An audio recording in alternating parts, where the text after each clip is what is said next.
Om Swastiastu. Perkenalkan, nama saya Komang Serama Sarjana, NPM 193-2121091. Selamat sore teman-teman dan ibu dosen yang menyimak video ini. Semoga seluruhnya senantiasa dalam keadaan sehat. Kita berjumpa kembali di video ini untuk mengulas mengenai chapter 8 part 1 pada mata kuliah Manajemen Pemasaran Internasional. Jadi topik pembahasan kali ini adalah strategi pemasaran global, di mana poin-poin yang akan saya bahas dalam video ini yang pertama adalah teknologi informasi dan kompetisi global. Yang kedua, strategi global. Yang ketiga, strategi pemasaran global, dan yang keempat adalah regionalisasi dari strategi pemasaran global. Saat ini komunikasi dapat mengetahui produk-produk yang tersedia di negara-negara lainnya. Contohnya, konsumen di India menonton CNN dan Star TV. Mereka mengetahui apa yang terjadi di belahan dunia lain. Seorang konsumen di desa terpencil di India kemungkinan akan menanyakan pedagang lokal mengenai produk server, yaitu deterjen yang diproduksi oleh Unilever, karena ia baru saja melihat iklan di TV. Kemudian yang lainnya itu lebih dari 10 juta orang di Jepang traveling ke luar negeri. Setiap tahunnya mereka terekspos pada rumah-rumah yang lebih besar dan juga harga-harga yang lebih rendah untuk barang-barang konsumen dibandingkan dengan harga di pasar domestik, khususnya di Jepang. Akses informasi yang mereka peroleh tersebut menciptakan permintaan yang tidak ada sebelumnya.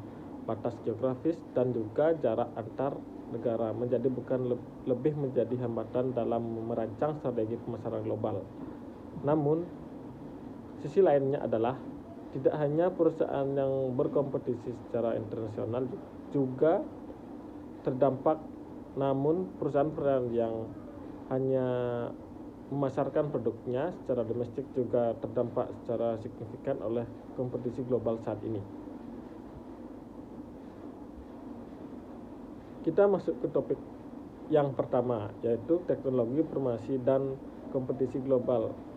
Perkembangan teknologi transportasi termasuk transportasi udara dan juga kontainer bersuhu dingin untuk keperluan logistik dan juga kapal-kapal laut yang besar.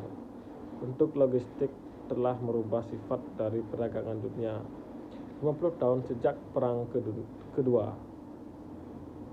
Dunia Kedua.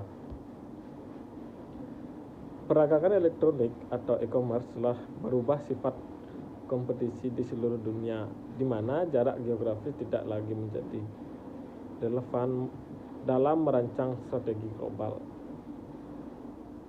Perkembangan teknologi informasi memungkinkan dilakukannya real time management atau manajemen yang dapat dilakukan secara real atau instan secara rutin.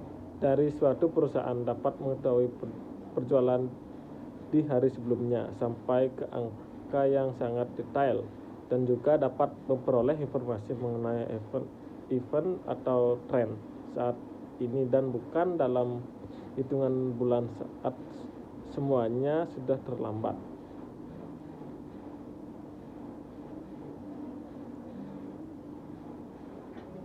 Informasi yang akurat secara lebih cepat mengenai posisi inventory dan juga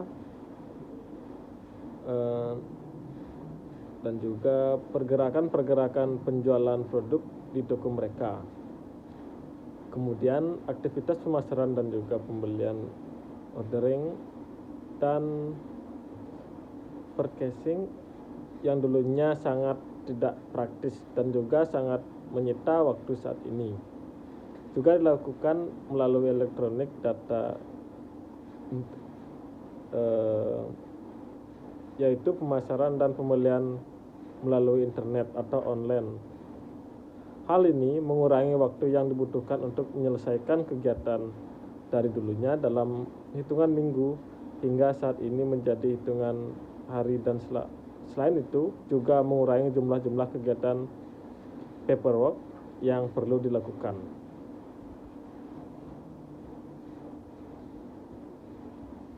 Teknologi informasi memungkinkan dilakukan komunikasi online. Komunikasi online mengurangi waktu yang dibutuhkan untuk bereaksi atau merespon dan juga meningkatkan produktivitas. Penggunaan komunikasi online dapat meningkatkan efisiensi internal perusahaan, yaitu dengan cara melakukan video conferencing untuk melakukan presentasi dan rapat, sehingga dapat mengurangi biaya travel dan juga menghemat waktu. Teknologi informasi memungkinkan dilakukan elektronik, e-commerce, atau perdagangan secara elektronik. Pengembangan bisnis tidak lagi terhambat oleh kebutuhan untuk mencari tempat-tempat komersial untuk membuka bisnis dan kebutuhan juga untuk mencari staf penjualan. Internet telah merubah secara fundamental ekspektasi konsumen mengenai kenyamanan, kecepatan.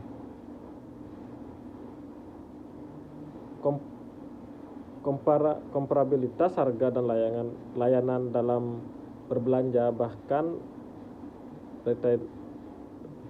retailer tradisional pun memperoleh manfaat dari e-commerce.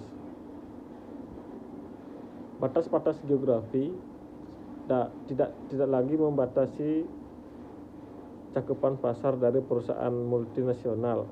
Akan terdapat banyak perusahaan yang akan kehilangan monopoli lokalnya akibat dari adanya bisnis online.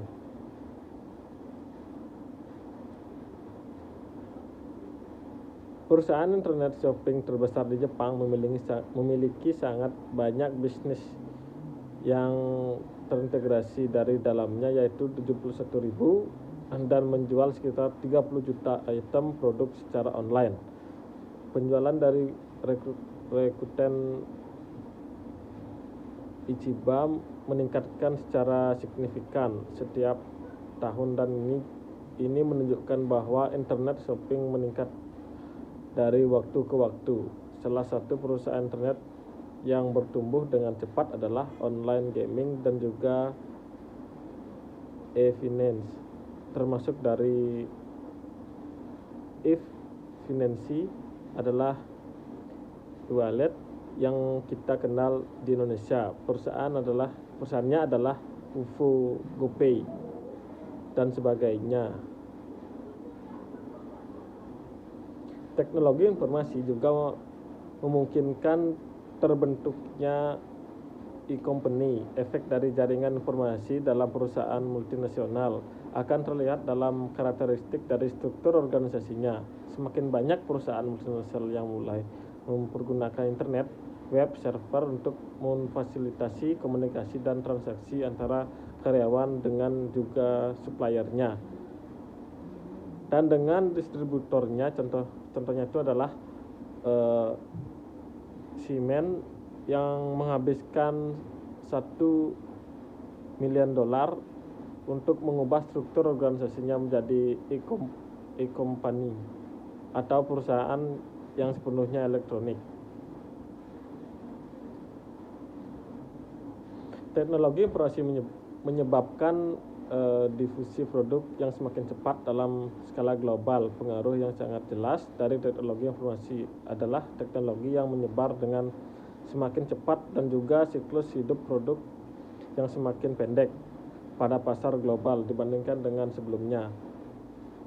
Jangka waktu penyebaran TV berwarna dahulu antara benua adalah sekitar 6 tahun, namun saat ini penyebaran dari inovasi akan lebih singkat daripada dahulu karena berita menyebar dengan sangat cepat melalui channel komunikasi internet ataupun berbagai media yang lain, didukung dengan teknologi transportasi yang semakin baik sehingga mampu mengangkut atau mendistribusikan barang-barang dengan lebih cepat ke seluruh penjuru dunia, sehingga perusahaan yang menjadi PC atau personal komputer contohnya harus meluncing produk baru dalam skala global agar tidak tertinggal dari pesaing-pesaing global yang lainnya. Perkembangan teknologi informasi mendorong terbentuknya global citizenship atau konsumen global. Lingkungan global membutuhkan strategi yang melingkupi banyak negara yang mengintegrasikan operasional perusahaan lintas negara. Strategi ini bersifat global dan tidak lagi mempergunakan orientasi etnosentris, yaitu orientasi pada hanya pasar domestik, atau orientasi polisentrik yang berorientasi pada kebutuhan dan preferensi di masing-masing negara. Saat ini perusahaan perlu untuk mengadopsi orientasi geosentrik yang memandang dunia sebagai satu pasar potensial dan integrasikan aktivitas perusahaan dalam satu global basis.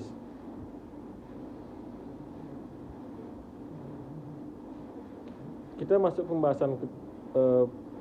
ke pembahasan berikutnya, yaitu strategi global. Strategi global adalah sekumpulan keunggulan kompetitif yang diperoleh dari skala ekonomi yang luas dan juga distribusi merek secara global dengan cara membangun merek dengan cakupan global, kemudian mempertahankan pas pangsa pasar secara domestik dan juga mengatasi fragmentasi selera atau preferensi konsumen antar negara. Saat ini lebih dari setengah mobil sedan yang terjual di Amerika adalah merek-merek impor dan lebih dari setengah kendaraan yang diberi merek asing dibuat di Amerika, sehingga kesimpulannya adalah pemain-pemain asing menyemarakan bisnis otomotif di Amerika dan merubah Amerika menjadi pusat dari industri global.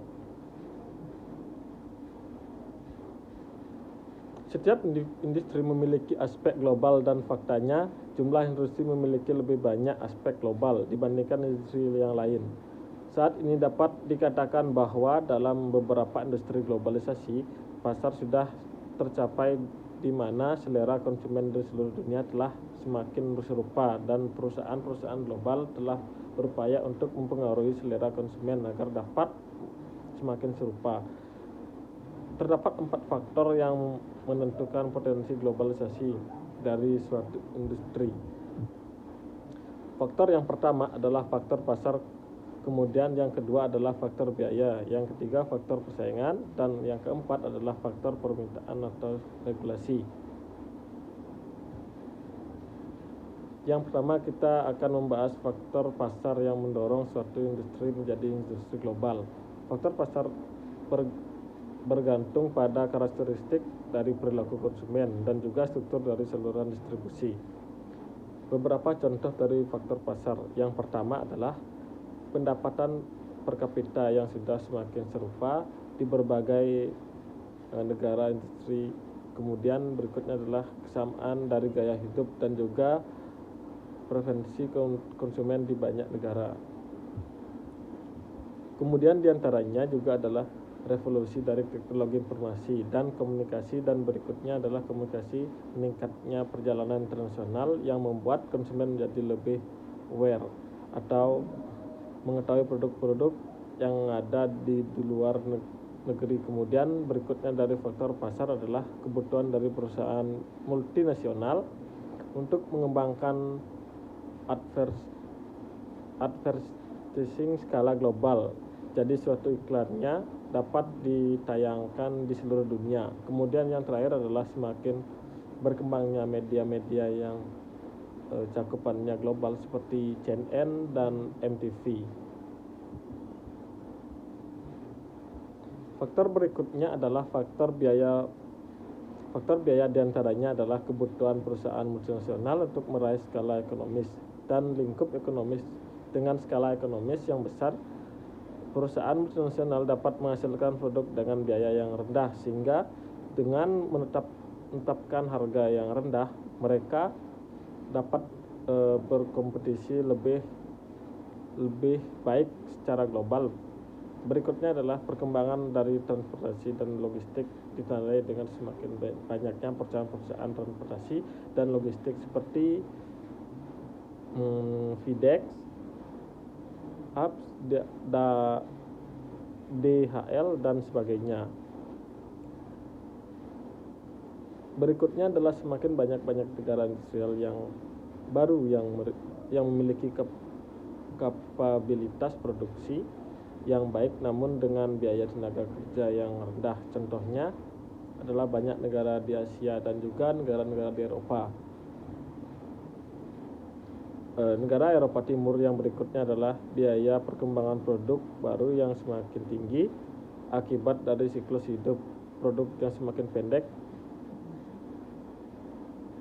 Faktor berikutnya adalah faktor permintaan atau regulasi-regulasi yang dapat mendorong terjadinya globalisasi. Yang pertama adalah pengurangan hambatan-hambatan dalam bentuk tarif namun non-tarif. Yang kedua adalah dibentuknya blok-blok perdagangan seperti Euron dan juga NAFTA. Berikutnya itu deregulasi yang dilakukan di banyak industri, dan juga berikutnya transisi dari sistem komunis ke sistem pasar terbuka atau liberal di beberapa negara, sehingga hal ini mendorong berbagai industri di negara tersebut menjadi industri yang bersifat global. Faktor berikutnya adalah faktor persaingan yang mendorong terjadinya globalisasi. Faktor persaingan diantaranya yang pertama ada peningkatan pada volume perdagangan dunia. Kemudian semakin bermunculnya negara-negara di perusahaan-perusahaan yang berambisi menjadi kompetitor global. Kemudian berikutnya adalah semakin banyaknya bermunculnya perusahaan-perusahaan internet atau company. Kemudian semakin banyak perusahaan yang menjadi geosentrik dibandingkan dengan etnosentrik.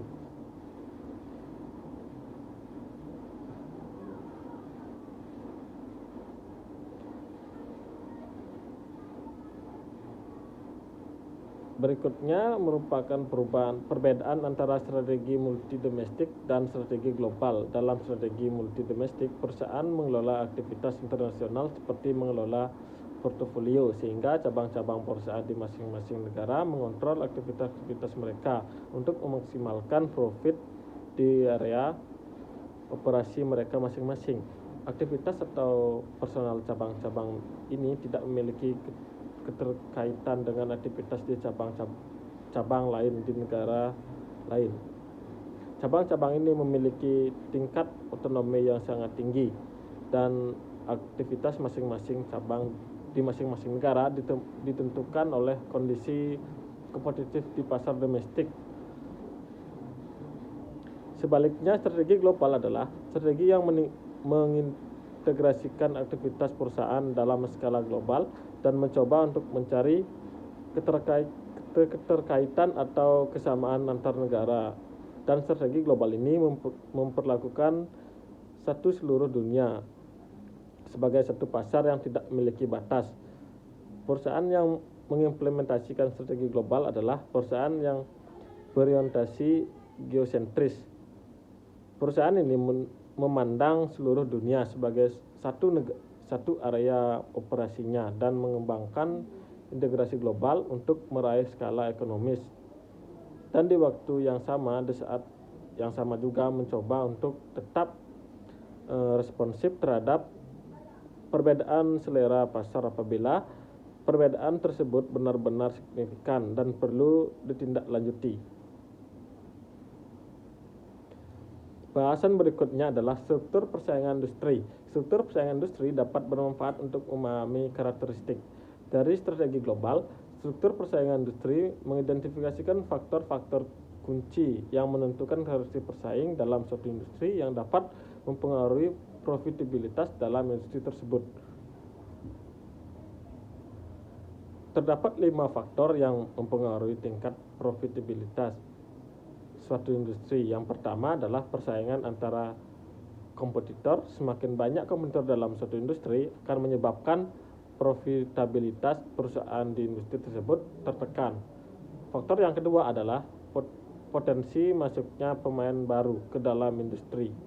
Semakin tinggi entry barrier atau hambatan masuk industri yang semakin tinggi akan menyebabkan jumlah pemain yang masuk menjadi sedikit. Sebaliknya, industri dengan entry yang rendah atau hambatan masuk yang rendah adalah industri retail online, di mana banyak perusahaan yang dapat memasuki industri online dengan sangat mudah dengan investasi yang minim, sehingga industri dengan entry barrier atau hambatan masuk yang rendah menyebabkan profitabilitas industri tersebut juga menjadi rendah karena potensi masuknya pemain-pemain ke industri tersebut sangat besar. Yang ketiga adalah daya tawar. Supplier ilustrasinya adalah Intel telah menjadi prosedur atau produsen dominan mikroprosesor untuk PC yang cukup besar menyebabkan banyak produser PC beroperasi dengan profit margin yang sangat rendah, sehingga ini menyebabkan industri PC menjadi sangat kompetitif atau memiliki profitabilitas yang sangat rendah. Faktor yang keempat adalah daya tawar dari pembeli. Saat ini memiliki daya tawar yang sangat besar karena mereka memiliki akses informasi yang sangat luas. Saat ini pembeli dapat membandingkan harga layanan maupun produk antar perusahaan cepat melalui internet, sehingga mereka akan memilih perusahaan yang menurut mereka terbaik. Kemudian faktor yang kelima adalah ancaman dari produk-produk substitusi. Contohnya adalah industri kamera saat ini sudah sangat terdesak oleh industri smartphone, di mana smartphone dapat menyediakan substitusi bagi kamera, di mana smartphone saat ini telah dilengkapi dengan kamera-kamera dengan kapabilitas yang sangat tinggi, yang saat ini dapat menyaingi fitur-fitur dari suatu kamera, sehingga apabila suatu industri memiliki atau terdapat industri lain yang mampu menyediakan produk substitusi, maka industri tersebut akan terancam secara pangsa pasar dan juga secara profitabilitas. Pembahasan berikutnya adalah keunggulan kompetitif. Perusahaan yang memiliki keunggulan kompetitif adalah perusahaan yang mampu memberikan manfaat yang sama dengan kompetitor namun dengan harga yang lebih rendah, atau memberikan manfaat atau keunggulan yang melebihi dari produk-produk kompetitor.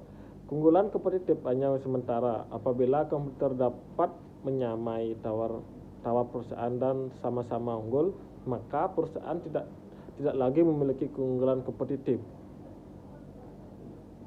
Untuk memperpanjang periode monopoli ini atau memperpanjang periode keunggulan kompetitif, perusahaan-perusahaan berupaya untuk mengembangkan strategi-strategi yang akan sulit untuk ditiru oleh kompetitor.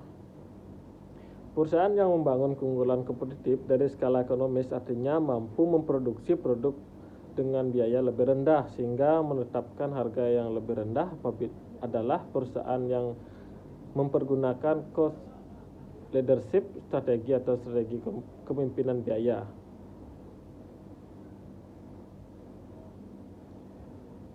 Economies of scale atau skala ekonomis perusahaan, karena pabrik-pabrik yang lebih besar umumnya lebih efisien untuk dioperasikan dan biaya produksi per unit menjadi lebih rendah karena overhead cost dialokasikan ke sejumlah banyak item produk yang diproduksi. Skala ekonomis lebih lanjut juga diproduksi oleh learning effect atau pembelanjaan perusahaan mempelajari metode-metode produksi yang lebih efisien. Seiring dengan waktu dan juga mereka mengumpulkan pengalaman-pengalaman dalam hal produksi seiring dengan waktu ini, sehingga mereka menjadi lebih baik dalam hal tersebut. Efek pembelajaran ini membuat kompetisi menjadi lebih ketat saat skala ekonomis yang tinggi telah tercapai, artinya perusahaan telah mampu menekan biaya serendah mungkin sehingga menetapkan harga yang sangat rendah. Hal ini menjadi hambatan masuk yang tinggi dalam industri. Artinya, pemain-pemain baru menjadi tidak tertarik untuk memasuki pasar karena harus bersaing dengan perusahaan yang telah berhasil menekan harga dengan sangat rendah, sehingga apabila mereka masuk ke pasar kalau mereka masuk ke pasar tersebut, mereka juga harus menetapkan harga yang rendah sehingga berpikir bahwa profit di industri ini sangat rendah sehingga mereka tidak tertarik untuk masuk. Itu artinya hambatan masuk tinggi. Perusahaan-perusahaan yang menerapkan cost leadership atau perusahaan yang menerapkan cost leadership strategi atau menawarkan produk dengan harga yang sangat rendah dapat sangat rentan terhadap perusahaan-perusahaan yang mempergunakan strategi diferensiasi, di mana dengan strategi diferensiasi perusahaan ini dapat melayani konsumen dengan lebih baik, walaupun terdapat pendapat bahwa harga yang lebih rendah akan mampu menarik lebih banyak konsumen, namun terdapat juga sejumlah konsumen yang bersedia untuk membayar harga yang lebih mahal untuk memperoleh produk dengan fitur-fitur yang mereka inginkan. Fitur-fitur unik atau diferensiasi dapat datang dalam bentuk kenyamanan kinerja, produk desain, produk atau tampilan produk, dan juga status simbol atau status yang diperoleh apabila mempergunakan produk tersebut, dan kesan eksklusif apabila mempergunakan produk tersebut. Contohnya itu adalah, walaupun produk-produk mobile Jepang cukup mendominasi dalam industri karena harga produknya cukup terjangkau, namun merek BMW dan juga Volvo tetap dapat menjadi eksistensi mereka di pasar high dan segmen pada industri mobil, karena mereka menawarkan produk yang berada tidak mengedepankan pada biaya rendah, tapi mengedepankan pada produk dengan fitur-fitur yang berbeda dan memunculkan kesan eksklusif pada pemakainya. Perusahaan dengan skala yang lebih kecil dapat mengimplementasikan strategi diferensi pada pasar yang ukurannya lebih kecil atau dikenal dengan sebutan jeruk pasar. Dengan perusahaan yang mempergunakan strategi ini, seperti strategi jeruk pasar, berfokus pada segmen yang sangat spesial atau memiliki keinginan khusus, dan perusahaan ini mencoba untuk meraih posisi dominan pada segmen kecil. Contohnya di industri otomotif adalah Porsche dan Saab yang dapat memperoleh posisi yang cukup kuat pada segmen high power sport car atau segmen yang menyukai mobil-mobil sport bertenaga tinggi. Namun dalam era kompetisi global, para pemain jeruk ini dapat sangat rentan untuk mendapat persaingan dari perusahaan-perusahaan berskala besar karena dibutuhkan skala ekonomi. Skala ekonomi dibutuhkan untuk berkompetisi dalam bentuk skala global. Bagi sejumlah perusahaan teknologi adalah kunci sukses pada pasar menginginkan kemajuan teknologi pada produk-produk perusahaan mempergunakan kepemimpinan dalam hal teknologi untuk menghasilkan inovasi yang cepat dan untuk memperkenalkan produk-produk baru. Namun, keahlian teknologi yang terbesar di seluruh penjuru dunia membuat keunggulan teknologi suatu perusahaan hanya bersifat sementara, di mana perusahaan-perusahaan lain dapat dengan cepat meniru inovasi-inovasi yang baru. Inovasi-inovasi baru saja dikeluarkan sehingga perusahaan tidak sebaiknya berpuas dari perusahaan-perusahaan, perlu untuk beralih ke sumber-sumber keunggulan berikutnya. Untuk tetap menjadi yang terdepan, teknologi, kemampuan pemasaran, dan aset-aset lainnya yang dimiliki oleh perusahaan dapat menjadi senjata yang akan mereka gunakan untuk memperoleh keunggulan dibandingkan dengan kompetitor.